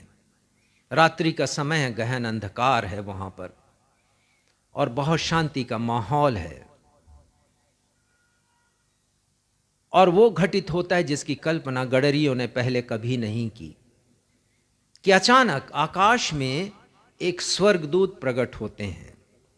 और वो स्वर्गदूत कोई और नहीं है, वो जिब्राइल है, क्योंकि संदेशवाहक हैं परमेश्वर के। वही जिब्राइल जो जकरिया के पास आए हैं, वही जिब्राइल जो धन्य मरियम के पास आए हैं, और वो गडरियों के पास आए हैं प्रभु यीशु के जन्म के पश्चात। और उन्होंने मानवीय कानों में विश्व इतिहास का सबसे महान, सबसे खूबसूरत संदेश दिया है। इन कानों ने, मनुष्य के कानों ने, सृष्टि की उत्पत्ति जब से मनुष्य बनाए गए, बाइबल के अनुसार आदम हवा बनाए गए, तब से लेकर आज तक इतना खूबसूरत, आनंदमयी और महान संदेश मानवीय कानों ने कभी नहीं सुना। और क्या कहा उन्होंने? पढ़िएगा आगे का पद। तब स्वर्गदूत ने उनसे कहा, मत डरो, क्योंकि देखो मैं तुम्हें बड़े आनंद का सुसमाचार सुनाता हूँ। जो समाचार है वो केवल समाचार नहीं परंतु सुसमाचार है। वो एक अच्छा समाचार है मनुष्यों के लिए, शुभ समाचार है। और वो कहते हैं ये एक आनंद का सुसमाचार है। ये कोई साधारण समाचार नहीं, पर आनंद का सुसमाचार है। और वो सुसमाचार क्या है? आगे, जो सब लोगों के लिए हाँ, होगा। ये जो सुसमाचार है केवल तुम्हारे लिए नहीं, परंतु इस जगत के सब लोगों के लिए होगा। और आगे पढ़िए क्या लिखा है कि आज दाऊद के नगर में तुम्हारे लिए एक उद्धारकर्ता जन्मा है और यही मसीह प्रभु है। इससे खूबसूरत समाचार कोई और नहीं कि आज एक उद्धारकर्ता ने जन्म लिया है, मानव को पाप में बचाने के लिए, उसे मुक्ति देने के लिए, उसे त्राण देने के लिए, शैतान की गुलामी से उसे आजाद करने के लिए एक उद्धारकर्ता आया है। उसने जन्म लिया। यह है आनंद का सुसमाचार। मानवीय कानों ने इसके पहले और आज तक ऐसा सुसमाचार कभी नहीं सुना। प्रभु यीशु मसीह का जन्म एक उद्धारकर्ता के रूप में हुआ है। और फिर हम पढ़ते हैं आगे क्या हुआ। उन्होंने सुसमाचार सुनाया है। 12 पद पढ़िए। और इसका तुम्हारे लिए यह पता है कि तुम एक बालक को कपड़े में लिपटा हुआ और चरनी में पड़ा पाओगे। और उन्होंने एक एड्रेस बताया है। उनसे कहा नहीं है कि तुम दर्शन के लिए जाओ, परंतु ऑप्शन दिया है। वो जा भी सकते थे, नहीं भी जा सकते थे। और पता दिया है कि तुम एक बालक को कपड़े में लिपटा और चरनी में पड़ा हुआ पाओगे। और उसके बाद क्या हुआ, इस दृश्य को और भी विस्तार दीजिए। और उसमें स्वर्गदूत के साथ स्वर्गदूतों के एक दल को भी ले आइए, जो एक बहुत बड़ा क्वायर है, गायन समूह है, और वो गीत गा रहा है। पढ़िएगा 13वां पद। तब एकाएक उस स्वर्गदूत के साथ स्वर्गदूतों का दल परमेश्वर की स्तुति करते हुए और यह कहते दिखाई दिया, आकाश में परमेश्वर की महिमा और पृथ्वी पर उन मनुष्यों में जिनसे वह प्रसन्न है शांति हो। यह एक गीत गाया है उन्होंने। जरूर यहां पर नहीं लिखा है कि गीत गाया, यह कहते हुए दिखाई दिया। लेकिन लैटिन भाषा में जो बाइबल लिखी गई उसमें इसे इस प्रकार से कहा गया है, ग्लोरिया इन एक्सेलसिस डियो। और यह गीत गाया भी जाता है। एक हिम है यह एक गीत है, और वो गीत उन्होंने गाया है। और गीत के शब्द हैं, आकाश में परमेश्वर की महिमा और पृथ्वी पर उन मनुष्यों में जिनसे वह प्रसन्न है शांति हो। तो इस पूरे संदर्भ में, इस पूरे दृश्य में 2 बातों ने मुझे आकर्षित किया है। पहली बात तो यह है, स्वर्गदूत का पहला जो संदेश है गडरियों को, उसमें वो कहते हैं कि मैं तुम्हें बड़े आनंद का सुसमाचार सुनाता हूं जो सब लोगों के लिए होगा। तो ये जो सुसमाचार है, उद्धारकर्ता के जन्म का सुसमाचार, वो केवल गडरियों के लिए नहीं है, एक विशेष जाति के लिए नहीं, एक विशेष देश के लिए नहीं है, सब लोगों के लिए है।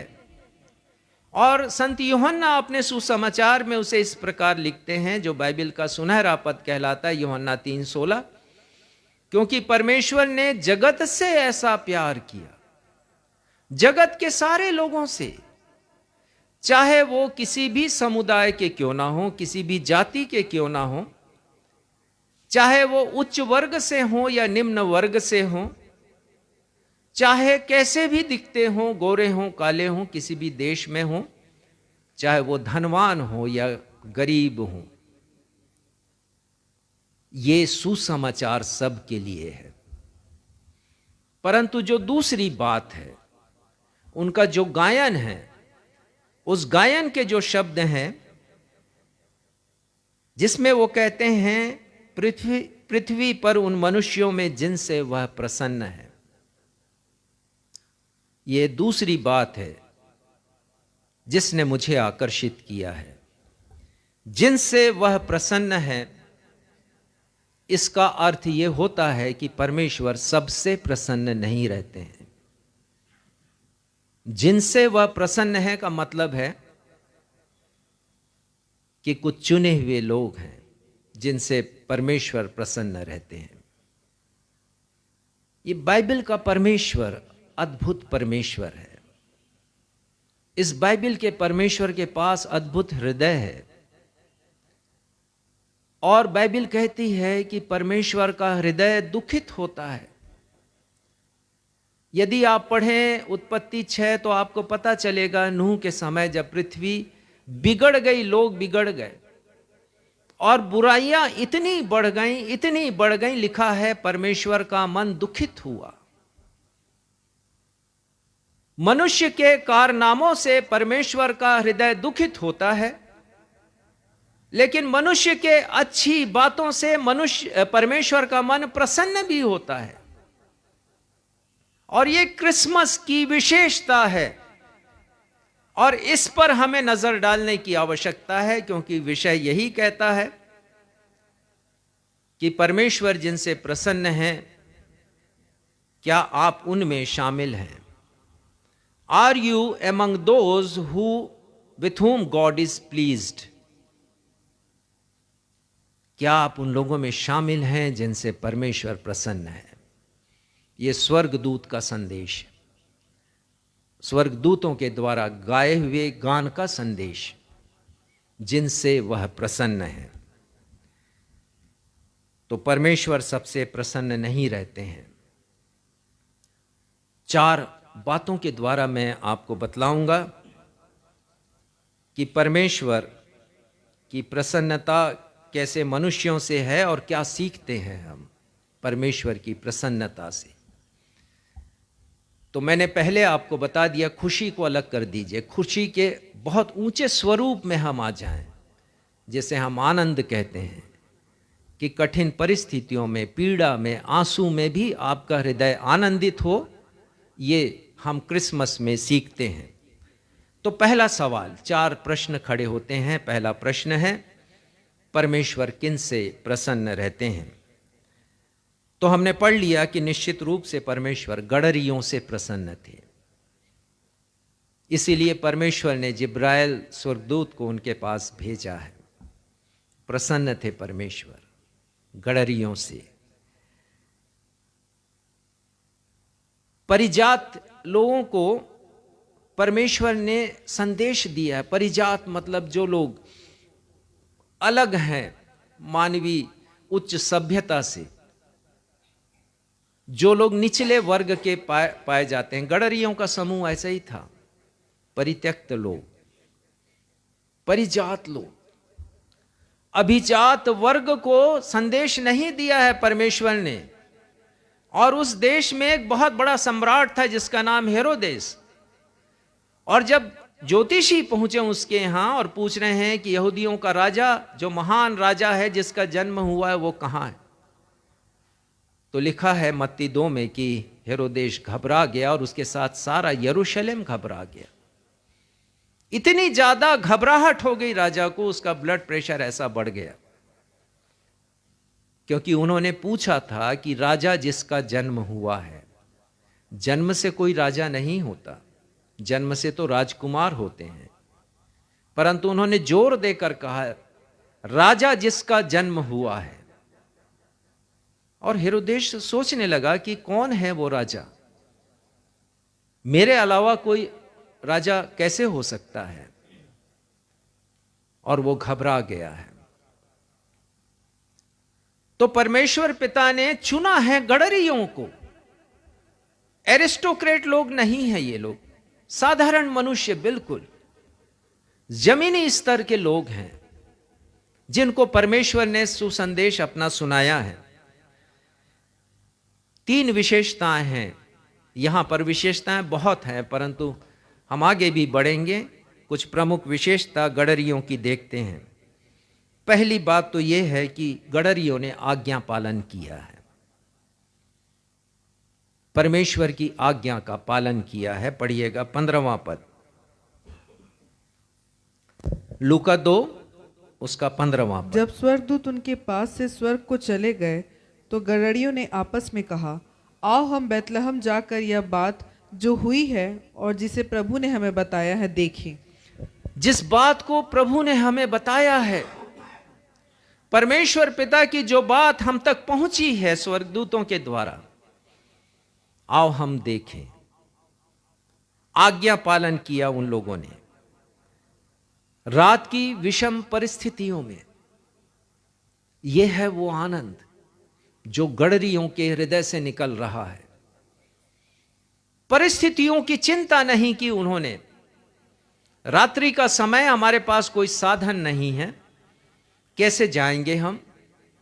हो सकता है कि बहुत जोखिम हो मार्ग में, सांप हो, बिच्छू हो, जंगली जानवर हो, सबको एक तरफ किया उन्होंने।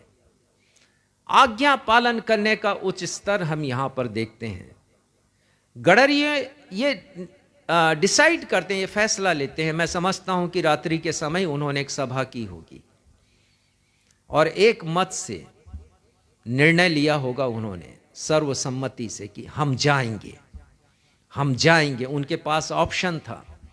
स्वर्गदूत ने ये नहीं कहा था कि तुम जाओ और दर्शन करो, पढ़ लीजिएगा सुसमाचार में क्या लिखा। उन्होंने केवल पता बतलाया था। आज्ञा पालन किया उन्होंने। जिब्राइल की ने जो कुछ कहा है, जिब्राइल स्वर्गदूत ने, उन्होंने उस पर उसकी जो आज्ञा, उन्होंने आज्ञा स्वरूप लिया और उसे पालन उन्होंने किया। बहुत छोटी सी जानकारी उनके पास थी। कपड़े में लिपटा हुआ, चरनी में एक बालक को पड़ा हुआ तुम पाओगे। ढूंढे तो कैसे ढूंढे? माता पिता का नाम क्या है, रहते कहाँ हैं, कुछ भी जानकारी नहीं है। लेकिन आज्ञा पालन उन्होंने किया है, जोखिम उठाया है, उन्होंने परिश्रम किया है। दूसरी विशेषता, परमेश्वर क्यों प्रसन्न हुए गडरियों के ऊपर? क्योंकि गडरियों ने यकीन किया है, भरोसा किया, विश्वास किया है कि जो बातें स्वर्गदूत कह रहे हैं वो सच है, कि उद्धारकर्ता जन्मा है। उन्हें प्रतीक्षा रही होगी उद्धारकर्ता की। इस जीवन के दुखों में वो प्रतीक्षा कर रहे होंगे उद्धारकर्ता की, क्योंकि स्वर्गदूत ने कहा यही मसीह प्रभु है। मसीह की प्रतीक्षा वो लोग कर रहे होंगे। तो उन्होंने यकीन किया कि जो कुछ कहा जा रहा है वो सच है। प्रभु यीशु मसीह के लिए ये बात कही गई कि क्या नासरत से कोई भविष्यवक्ता निकल सकता है? क्या बैतलहम में कोई राजा उत्पन्न हो सकता है? क्या बैतलहम में कोई महान व्यक्ति उद्धारकर्ता जन्म ले सकता है? ये सब प्रश्न उन्होंने नहीं किए, परंतु उन्होंने यकीन किया, विश्वास किया और परमेश्वर को प्रसन्न किया है। पहली बात, आज्ञा पालन करके उन्होंने परमेश्वर को प्रसन्न किया। इब्रानी 11:6 में लिखा है, विश्वास के बिना परमेश्वर को प्रसन्न करना अनहोना है। उन्होंने विश्वास किया है स्वर्गदूत की बातों के ऊपर, और उन्होंने विश्वास को कर्म में बदला है। यहां पर वो फैसला लेते हैं कि जा करके देखें। 16वां पद पढ़िएगा, देखिए विश्वास को कैसे उन्होंने कार्य में तब्दील किया है। और उन्होंने तुरंत जाकर मरियम और यूसुफ को और चरनी में उस बालक को पड़ा देखा। तुरंत गए हैं वो। इस कदर का उनका विश्वास है, इस स्तर का उनका विश्वास, कि देरी नहीं की उन्होंने। रात्रि के ही समय फैसला लिया कि तुरंत जाएंगे देखने के लिए। ये नहीं सोचा कि सुबह तक हम प्रतीक्षा कर लें, नींद हमारी हो जाए, कुछ और हम अपने भेड़ बकरियों की, जानवरों की चिंता कर लें, रखवाली कर लें। नहीं सोचा उन्होंने, रात्रि को ही गए हैं। विश्वास को कर्म में उन्होंने तब्दील किया है। अपने भेड़ों की, अपने जानवरों की चिंता उन्होंने नहीं की उस तारणहारा को देखने के लिए। ऐसा कहा जाता है कि faith and action walks together. विश्वास और हमारे कार्य साथ साथ चलते हैं।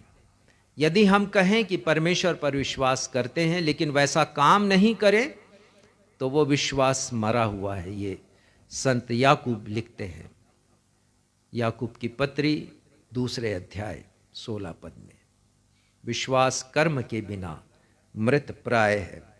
और तीसरी विशेषता गडरियों के संबंध में हम देखते हैं कि उन्होंने गवाही दी है, वो चुप नहीं बैठे हैं। 2 जगह हम उनकी गवाही के विषय में पढ़ते हैं। पद 17 पढ़िएगा।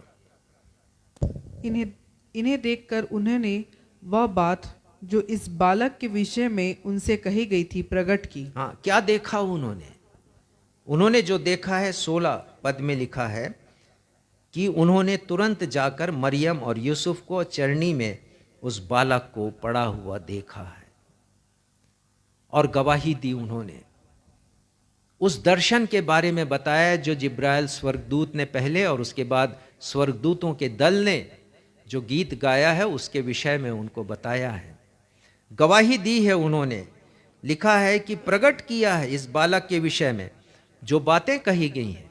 और बातें ये कही गई थी कि एक उद्धारकर्ता जन्मा है और ये सुसमाचार है, आनंद का सुसमाचार है, ये सब के लिए है। ये सब बातों को उन्होंने प्रकट किया है।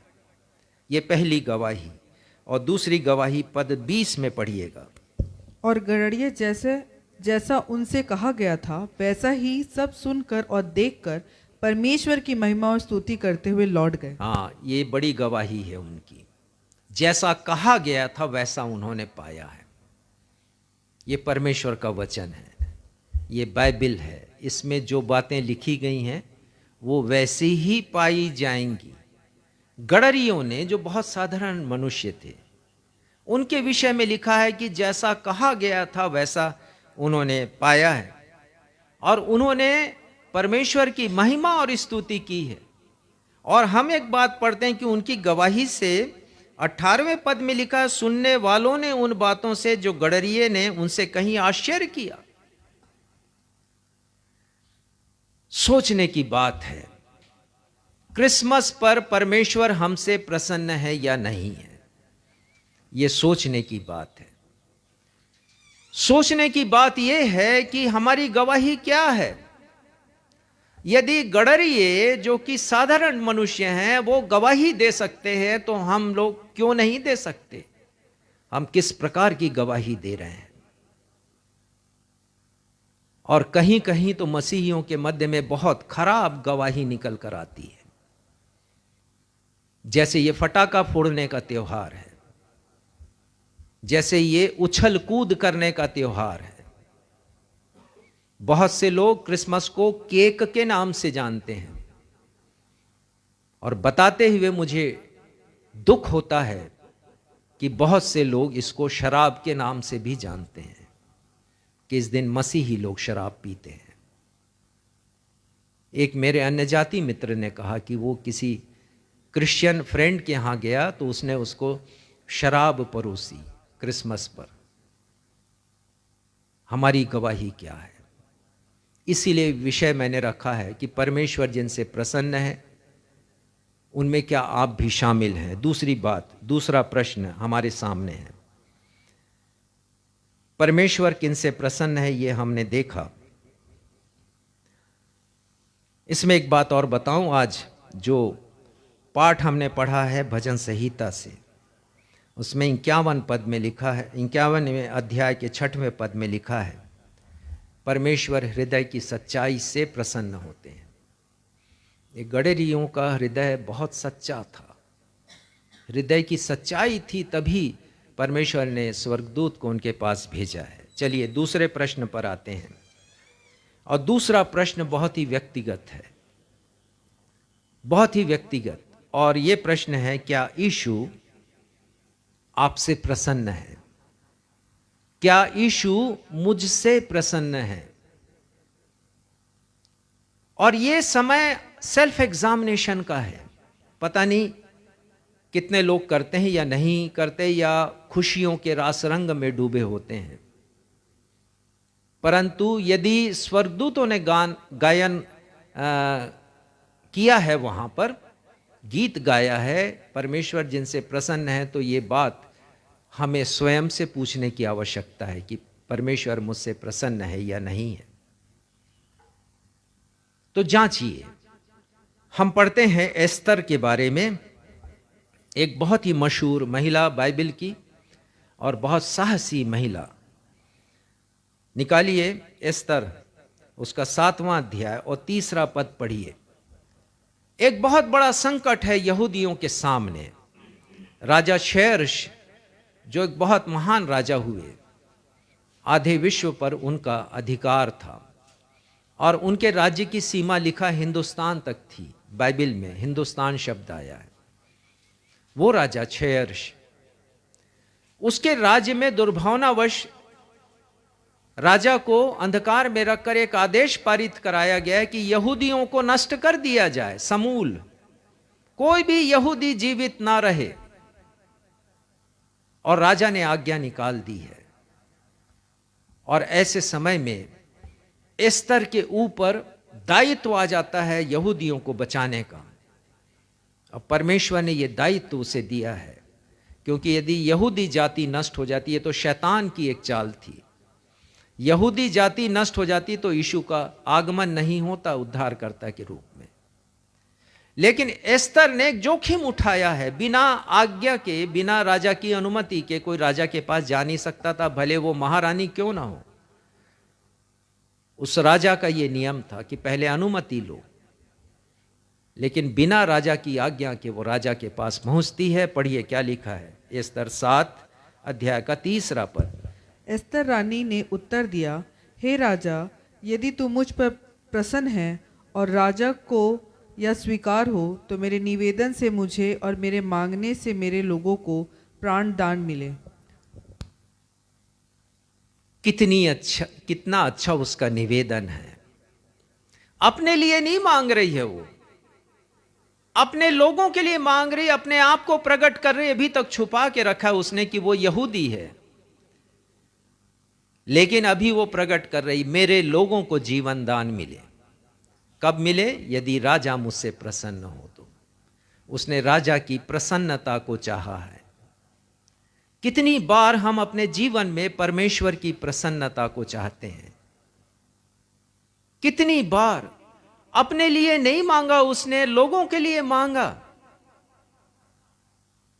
तो हमारा भी काम यह हो कि ना सिर्फ परमेश्वर को प्रसन्न करें, परंतु जिनको प्रसन्न करने के विषय में परमेश्वर के वचन में लिखा है उनको भी हमें प्रसन्न करना है।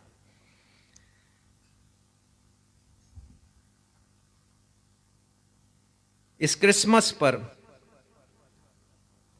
हम किसको प्रसन्न कर रहे हैं? एक पद निकालिए, आज का पाठ जो पढ़ा गया रोमियो 15 उसके 3 पद को। किसको प्रसन्न कर रहे हैं? स्वयं को प्रसन्न कर रहे हैं या अपने लोगों को प्रसन्न कर रहे हैं? किसको प्रसन्न कर रहे हैं? क्योंकि प्रभु यीशु मसीह एक बहुत बड़े उदाहरण है। और संत पौलुस उनके विषय में कहते हैं, पढ़िएगा 3 पद। क्योंकि मसीह ने अपने आप को प्रसन्न नहीं किया। मसीह ने, प्रभु यीशु मसीह ने कभी अपने आप को प्रसन्न नहीं किया। उन्होंने पिता परमेश्वर को प्रसन्न किया। उन्होंने कहा मैं उनकी इच्छा पूरी करने के लिए आया हूं। परमेश्वर की इच्छा उन्होंने पूरी की है, तेरी इच्छा पूरी हो। प्रभु यीशु मसीह ने दूसरों की प्रसन्नता के लिए अपने जीवन को जीवन का बलिदान किया प्रभु यीशु मसीह ने। और यहां पर संत पौलुस लिखते हैं पहले पद में कि हम अपने आप को प्रसन्न नहीं करें। और मैंने आकलन किया है कि बहुधा हम अपने आप को ही प्रसन्न करते हैं या हम अपने लोगों को प्रसन्न करते हैं। कभी सोचते नहीं कि हमें किन्हें प्रसन्न करना चाहिए, या जिनको हम प्रसन्न करेंगे तो परमेश्वर उनसे प्रसन्न होंगे या नहीं। हमें तो उन लोगों को प्रसन्न करना जो निर्बल है। यहां संत पौलुस लिखते हैं कि हम बलवानों को, अर्थात हम सामर्थी लोगों को, जो धन बल से सामर्थी हैं, उन्हें चाहिए कि निर्बलों की निर्बलताओं में हम उनके दुख को सहें।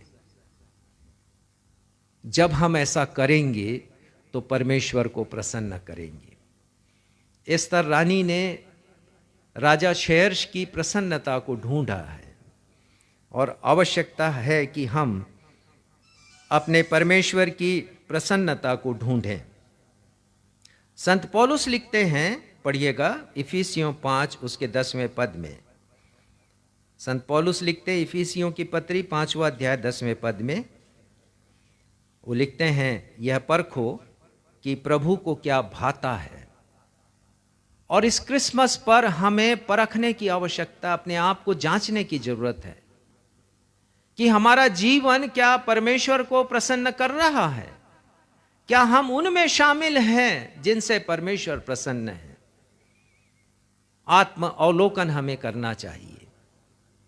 एक बार मेरे कमरे का एसी खराब हो गया, तो मैंने एसी का जो सर्विसिंग एजेंसी है वहाँ फ़ोन किया और मैंने उसके असिस्टेंट को बुलाया और मैंने कहा कि मेरा एसी काम नहीं कर रहा है और उसमें लगता है कि कुछ बिगड़ गया है।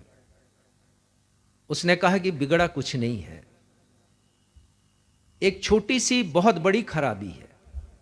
मैंने कहा छोटी सी बहुत बड़ी खराबी? उसने कहा हाँ।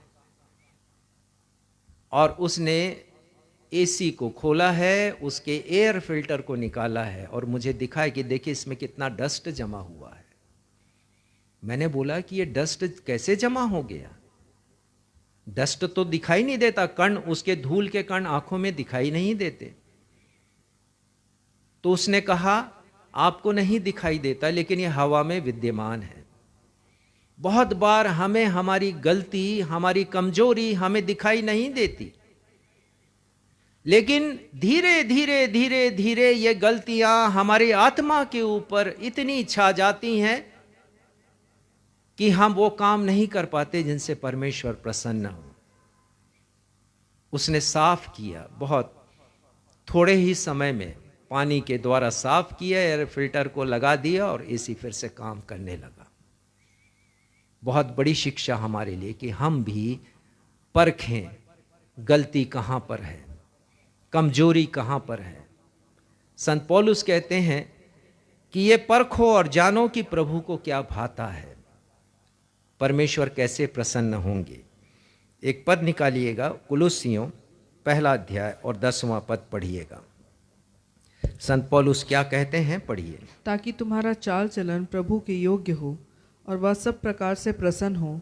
हाँ, हमारा चाल चलन, हमारे काम क्रिसमस में देखें कि कौन से काम परमेश्वर को प्रसन्न करते हैं। हम ये ना सोचें कि किस काम से हम खुश होते हैं, परंतु जो फोकस पॉइंट है वो यही होना चाहिए कि हमारे कार्यों से परमेश्वर पिता प्रसन्न हो। तीसरा प्रश्न आपके सामने रखूंगा, क्या यीशु की प्रसन्नता मेरे जीवन में है? क्या यीशु की प्रसन्नता मेरे जीवन में है? एक पद निकालिएगा, 2 तीमुथियुस 2 अध्याय 4 पद। और यदि यीशु की प्रसन्नता नहीं तो मेरे मसीही जीवन का कोई अर्थ भी नहीं। परमेश्वर प्रसन्न थे गडरियों से, परमेश्वर प्रसन्न थे ज्योतिषियों से, इसीलिए वो आनंदित हुए हैं परमेश्वर पिता, और परमेश्वर पिता प्रसन्न है तो वो भी आनंदित हुए हैं, गडरिये भी और ज्योतिषी भी। पढ़िएगा 2 तीमुथियुस 2 अध्याय 4 पद। जब कोई योद्धा लड़ाई पर जाता है तो इसलिए कि अपने भर्ती करने वालों को प्रसन्न करे, अपने आप को संसार के कामों में नहीं फंसाता। हाँ, एक योद्धा, एक सिपाही जब युद्ध के मैदान पर जाता है, संत पौलुस एक उदाहरण दे रहे हैं हमारे सामने, और वो कह रहे हैं कि वो अपने भर्ती करने वाले एम्प्लॉयर को या अपने स्वामी को प्रसन्न करने की कोशिश करता है, अपने आप को संसार के कामों में नहीं लगाता। और इस पद के द्वारा इस क्रिसमस पर हमें ये शिक्षा मिलती है कि हमारा भर्ती करने वाला, हमारा रचयिता परमेश्वर है। हम संसार के कामों में अपने आप को ना उलझाएं, हम अपने परमेश्वर को प्रसन्न करें। और जब ऐसा होगा तो हम उन लोगों में शामिल हो जाएंगे जिनसे परमेश्वर प्रसन्न रहते हैं। हमने देख लिया कि गडरियों ने परमेश्वर की प्रसन्नता को अपने जीवन में पाया है। लूका 2:20 में हमने पढ़ लिया था कि वे परमेश्वर की महिमा और स्तुति करते हुए लौटे हैं। जब ये आनंद आता है ना, तो हम अपने हर दुख को भूल जाते हैं। रात्रि की वो लंबी यात्रा रही होगी, पता नहीं कितनी दूरी से उन्होंने सफ़र किया होगा, कितने रात के कितने बजे सफ़र किया होगा, उन्होंने यात्रा की होगी, परंतु अब वो आनंदित हैं क्योंकि उद्धारकर्ता को उन्होंने देखा है और उनकी महिमा और स्तुति गान वो कर रहे हैं। आश्चर्य करते हुए आए थे, आनंद करते हुए वो लौटे हैं। जैसा कहा गया था वैसा उन्होंने पाया है। ज्योतिषियों ने भी यीशु की प्रसन्नता को अपने जीवन में महसूस किया। 2 वर्ष की कठिन यात्रा, सितारे को देखा है, शास्त्रों को खोला है, पता किया है किसी महान राजा का जन्म हुआ है और लंबी यात्रा पर निकल चुके हैं। बहुत से टीकाकार, बाइबल के टीकाकार, विद्वान कहते हैं अलग अलग देशों के थे वो ज्योतिषी। नक्षत्र विज्ञान के काफी विद्वान थे और उन्होंने परमेश्वर की अगुवाई में ये जाना है एक बहुत बड़ा तारा चमकने लगा आकाश में, जो संकेत दे रहा था कि किसी ऐसे बालक का जन्म हुआ जो महान है। और उन्होंने निश्चय किया कि जाएंगे उसका दर्शन करने के लिए। एक लंबी यात्रा, 2 वर्ष की लंबी यात्रा, आपको कहीं पढ़ने नहीं मिलेगा मत्ती रचित या लूका में कि 2 वर्षों की उनकी यात्रा थी। समझने की बात है, हेरोदेश ने 2 वर्ष से छोटे बच्चों का कत्लेआम किया है।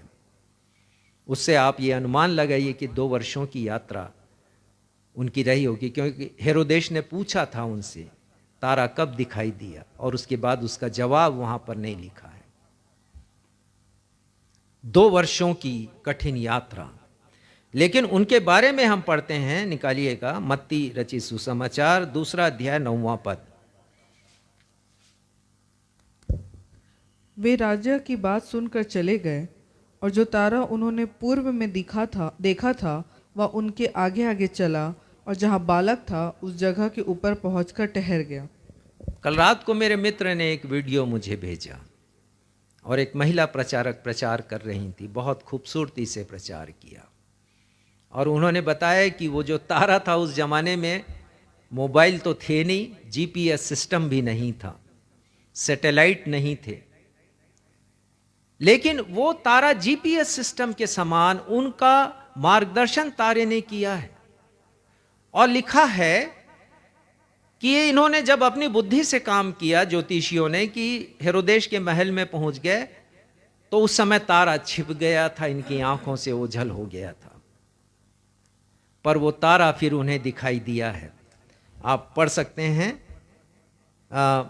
मत्ती 2 और उसका 9वां पद।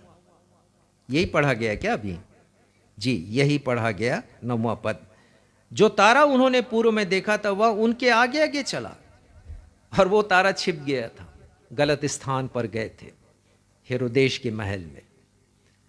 परंतु जब वो निकले हैं उन्होंने अपने आप को सुधारा है, उन्होंने सोचा हम गलत जगह पर आ गए, और जब निकले हैं तो तारा फिर से दिखाई देने लगा।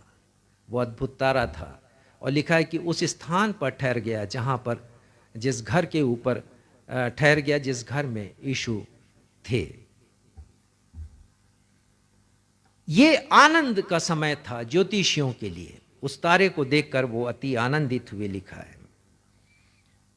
तो हम देखें कि यीशु की प्रसन्नता हमारे जीवन में है या नहीं है। प्रभु यीशु मसीह की प्रसन्नता हमारे जीवन में होनी चाहिए। नीति वचन 8:35 पद में लिखा, जो मुझे पाता है वह जीवन को पाता है। गडरियों ने जीवन को पाया, ज्योतिषियों ने जीवन को पाया। हमारी क्या कोशिश है? नीति वचन 8:17 में ही लिखा है, पढ़िएगा नीति वचन 8:17। जो मुझसे प्रेम रखते हैं उनसे मैं भी प्रेम रखती हूँ, और जो मुझको यत्न से तड़के उठकर खोजते हैं वे मुझे पाते हैं। हाँ, यदि हम यत्न से ढूंढेंगे, परिश्रम से ढूंढेंगे यीशु को जो गुम हो गए हैं हमारे कार्यक्रमों के द्वारा, हमने यीशु को गंवा दिया है कार्यक्रमों के बोझ से, जिसका उदाहरण मैं कई बार देता हूं। अनेक कार्यक्रम हैं लेकिन उनमें यीशु नहीं है। राजा सुलेमान लिखते हैं, जो मुझे यत्न से ढूंढते हैं, परिश्रम से ढूंढते हैं, वो मुझे पाते हैं, और जो मुझे पाते हैं वो जीवन को पाते हैं। कुछ लोग हैं जो केवल त्योहारों में ही दिखाई देते हैं, खासकर बड़े दिन के समय में। बड़ा दिन को बहुत बड़ा स्वरूप भी दे दिया गया है, इतना बड़ा स्वरूप कि गुड फ्राइडे और यीशु का पुनरुत्थान दिवस उसकी अपेक्षा बहुत छोटा हो गया है लोगों की दृष्टि में। बड़े दिन में बड़ा धूमधाम होता है। यदि आप पढ़ेंगे प्रथम शताब्दी की कलीसिया, उसमें यीशु के जन्म को उतना महत्व नहीं दिया गया, उतना उल्लेख भी नहीं है जितना यीशु के क्रूस का उल्लेख आया, उनके पुनरुत्थान का उल्लेख आया है। हमें मूल्यांकन करने की आवश्यकता है कि हम किस प्रकार का बड़ा दिन मना रहे हैं। क्या यीशु की प्रसन्नता मेरे जीवन में है या नहीं है? केवल त्योहारों में हम यीशु को नहीं ढूंढे। जैसे बड़े दिन में हम देखते हैं कि एक्स्ट्रा चेयर्स लगानी पड़ती हैं बड़े बड़े चर्च में, क्योंकि इतने लोग आते हैं, ढेर सारे लोग, बहुत बड़ा हुजूम इकट्ठा होता है। प्रयत्न करना होगा, जैसा प्रयत्न गडरियों ने किया है और जैसा प्रयत्न ज्योतिषियों ने किया है। चौथी बात और अंतिम जो प्रश्न है, हम परमेश्वर को कैसे प्रसन्न कर सकते हैं? कैसे प्रसन्न करें परमेश्वर को? हमारे जीवन का ये लक्ष्य होना चाहिए। जैसा हमने पढ़ लिया 2 तीमुथियुस 2:4 कि युद्ध पर जाने वाला अपने भेजने वाले को प्रसन्न करता है, वैसे ही हम भी प्रसन्न करें। संसारिक कामों में अपने आप को नहीं हम लगाएं। एक पद निकालिएगा, नीति वचन 11 उसका 27 पद। जो यत्न से भलाई करता है वह दूसरों की प्रसन्नता खोजता है, परंतु जो दूसरों की बुराई का खोजी होता है उसी पर बुराई आ पड़ती है। हाँ, जो दूसरों की भलाई खोजता है। उसके बाद क्या लिखा है नीति वचन 11:27 के प्रथम भाग में? जो दूसरों की भलाई करता है वह दूसरों की प्रसन्नता खोजता है। वह दूसरों की प्रसन्नता खोजता है। कैसे हम प्रसन्न करें परमेश्वर को? भलाई के कामों से हम परमेश्वर को प्रसन्न कर सकते हैं। परमेश्वर पिता ने मूसा के माध्यम से इजरायलियों को आज्ञा दी थी। आप निकालिए लय व्यवस्था 19वां अध्याय 5वां पद पढ़िएगा। और वो आज्ञा थी परमेश्वर की इजरायलियों के लिए कि यदि तुम मुझे प्रसन्न करना चाहो तो मैं कैसे प्रसन्न होऊंगा? पढ़िएगा लय व्यवस्था 19 उसका 5वां पद। जब तुम यहोवा के लिए मेल बलि करो तब ऐसा बलिदान करना जिससे मैं तुमसे प्रसन्न हो जाऊं। हाँ, लिखा है कि जब तुम यहोवा के लिए मेल बलि करो, ऐसा बलिदान करना कि मैं प्रसन्न हो जाऊं। अर्थात तुम्हारे बलिदान के साथ तुम्हारा भी समर्पण हो, तुम्हारे बलिदान के साथ तुम्हारा भी अर्पण हो, ताकि वो बलिदान ग्रहण योग्य हो। और जो बलिदान ग्रहण योग्य होता है उससे परमेश्वर प्रसन्न होते हैं। परंतु हम तो नए नियम के दौर में हैं। हम कैसे प्रसन्न करेंगे परमेश्वर को? क्योंकि बलिदान तो समाप्त हो गया। प्रभु यीशु मसीह ने व्यवस्था को पूरी कर दिया स्वयं अपना बलिदान करके। अब हम कैसे करें परमेश्वर को प्रसन्न? आज क्रिसमस पर यह बात हमें सीखने की जरूरत है निकालिएगा इब्रानियों उसका 13वां अध्याय और 15वां पद और 16वां पद, 2 बलिदानों का जिक्र है यहाँ पर जिसके द्वारा परमेश्वर प्रसन्न होते हैं। पढ़िएगा 15वां पद। इसलिए हम उसके द्वारा स्तुति रूपी बलिदान अर्थात उन होठों का फल जो उसके नाम का अंगीकार करते हैं परमेश्वर को सर्वदा चढ़ाया करे। भलाई बस 15वां पद प्रथम बलिदान की बात यहाँ पर लिखी गई है और इब्रानी के लेखक यहाँ पर लिखते हैं 13वें अंतिम अध्याय में वो पहले बलिदान की बात लिखते हैं कि हम उसके द्वारा अर्थात यीशु के द्वारा स्तुति रूपी बलिदान अर्थात होठों का फल जो उसके नाम का अंगीकार करते हैं परमेश्वर को के लिए सर्वदा चढ़ाया करें। स्तुति रूपी बलिदान, होठों का फल, तो हम अपने होठों से परमेश्वर की आराधना करते हैं, स्तुति करते हैं, गीत गाते हैं, प्रार्थना करते हैं, परमेश्वर के वचन को पढ़ते हैं, ये स्तुति रूपी बलिदान है। और होठों के किसी के होठों के ही द्वारा हम संदेश को सुनते हैं। तो वो कह रहे हैं ऐसे बलिदान तुम सर्वदा चढ़ाया करो। ये बलिदान हमारी कलीसियाई भक्तिपूर्ण जीवन का एक हिस्सा है। कलीसिया में हम जाते हैं, क्रिसमस के दिन भी जाते हैं, वहाँ पर हम गीतों को गाते हैं, वचन को सुनते हैं, पढ़ते हैं, प्रार्थना करते हैं। ये स्तुति रूपी बलिदान है जिसे सर्वदा हमें चढ़ाना है। वो लिखे हैं कि और हमारे व्यक्तिगत जीवन में भी हम ऐसे बलिदान को अर्पित करते हैं परमेश्वर को, परंतु ये नाकाफी है जब तक हम 17वां पद ना पढ़ें और उस बलिदान को पूरा ना करें। 16वां पद, भलाई करना और उदारता दिखाना ना भूलो क्योंकि परमेश्वर ऐसे बलिदानों से प्रसन्न होता है। और यही क्रिसमस है। परमेश्वर पिता ने बहुत उदारता दिखाई है। प्रभु यीशु मसीह जो स्वयं परमेश्वर हैं, उन्होंने स्वर्गीय सिंहासन को छोड़ा है। संत पौलुस कहते हैं मनुष्य रूप में आ गए हैं, वो अपने आप को खाली किया है, दीन किया है, मनुष्य बन गए हैं। इतनी उदारता परमेश्वर की कि वो हमारी भलाई करे।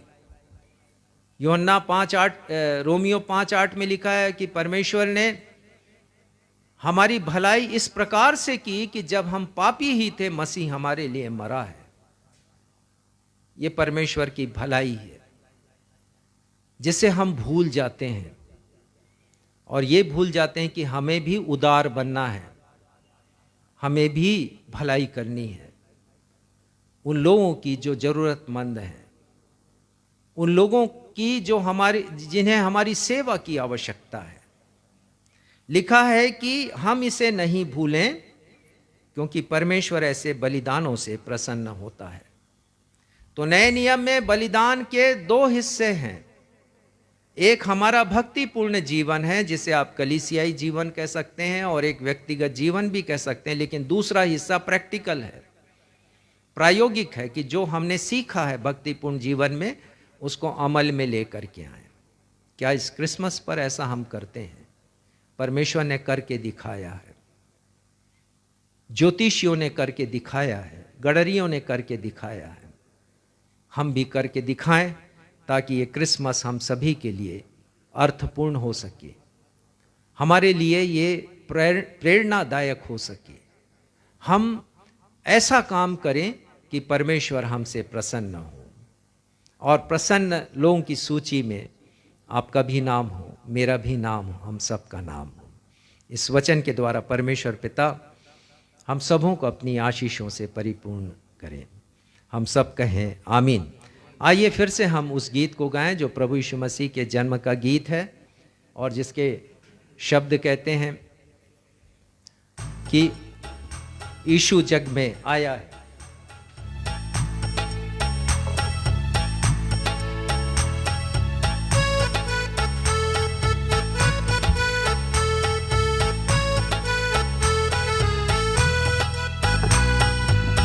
इस गीत के दूसरा पद कहता है, मानव रूप को धारण करके खुद जन्म लिया उसने, हर पापी के पाप मिटाने स्वर्गीय सुख त्यागा उसने। जिन्होंने ये सब कुछ किया है, उस यीशु के लिए हम क्या कर रहे हैं? हमें उन्हें प्रसन्न करने की आवश्यकता है।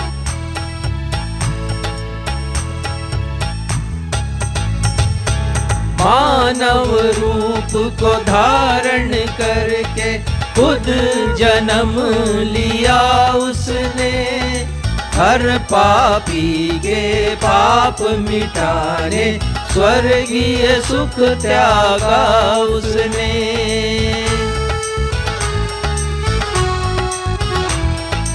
मानव रूप को धारण करके खुद जन्म लिया उसने, हर पापी के पाप मिटाने स्वर्गीय सुख त्यागा उसने। सोना मुरलोभान प्रभु को आकर भेंट चढ़ाया है, चलो प्रभु के दर्शन को, यीशु जग में आया है। आ आ आ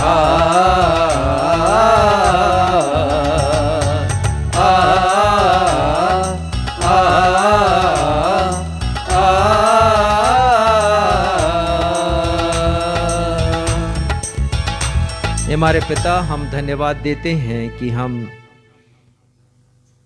आज प्रभु यीशु मसीह के जन्मोत्सव के आनंद में शामिल हैं। हमारी प्रार्थना है पिता कि आप हमारे जीवन के द्वारा प्रसन्न हों। आपने हमारी प्रसन्नता के लिए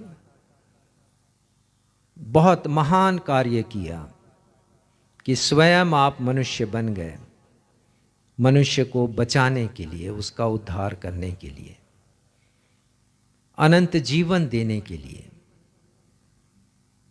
धन्यवाद देते हैं पिता। होने दीजिए कि हम अपने जीवन के मूल्य को समझें और इस बात को समझें कि हमें आपको प्रसन्न करना है, बजाय इसके कि हम अपने आप को ही खुश करें, अपने घर वालों को खुश करें।